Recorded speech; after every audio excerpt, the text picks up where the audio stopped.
যশোরের কেশবপুর উপজেলার গৌরীঘোনা ও সুফলাকাটি ইউনিয়নের বিভিন্ন বাজারে পথসভা করেছেন কেন্দ্রীয় বিএনপি সহ ধর্ম বিষয়ক সম্পাদক অমলেন্দু দাস অপু। শনিবার সন্ধ্যায় দলীয় নেতাকর্মীদের নিয়ে গৌরীঘোনা, ভরত ভাইনা, ভেড়সি এবং কলাগাছি ও নারায়ণপুর বাজারে এসব পথসভা করেন। পরে উপস্থিত বিপুল সংখ্যক তৃণমূলের নেতাকর্মীদের ও সাধারণ শ্রেণী পেশার মানুষের সাথে মতবিনিময় করেন। গৌরীঘোনা বাজারের পথসভায় স্থানীয় ইউনিয়ন বিএনপির সাবেক সাংগঠনিক সম্পাদক মনিরুজ্জামান মনুর সভাপতিত্বে পথসভায় প্রধান অতিথির বক্তব্য দেন কেন্দ্রীয় বিএনপি সহ ধর্ম বিষয়ক সম্পাদক অমলেন্দু দাস অপু। বিশেষ অতিথির বক্তব্য দেন উপজেলা বিএনপি সহ সভাপতি মাসুদুজ্জামান মাসুদ, সাগরদাড়ি ইউনিয়ন বিএনপির সাবেক সভাপতি মাস্টার আমানত আলী, সুফলাকাটি ইউনিয়ন বিএনপির সাবেক সাধারণ সম্পাদক ফারুক আহমেদ ও পৌর যুবদলের আহ্বায়ক গোলাম মোস্তফা। প্রধান অতিথির বক্তব্যে অমলেন্দু দাস অপু বলেন, এই বাজারে লিফলেট বিলি করেছি রাষ্ট্র মেরামতের 31 দফা।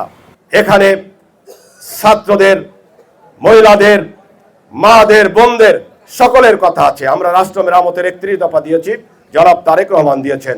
আমরা রাষ্ট্রে পরিচালনার সুযোগ পেলে আমরা 31 দফার আলোকে রাষ্ট্র পরিচালনা করবে। জনাব তারেক রহমান বলেছেন, এই দলের নাম ভাঙিয়ে যারা বলবে আমি অমুক জায়গার সভাপতি, আমি অমুক জেলার সাধারণ সম্পাদক, আমাকে ইট ভাটার অংশ দিতে হবে, আমাকে রাস্তার উন্নয়ন করলে টাকা দিতে হবে।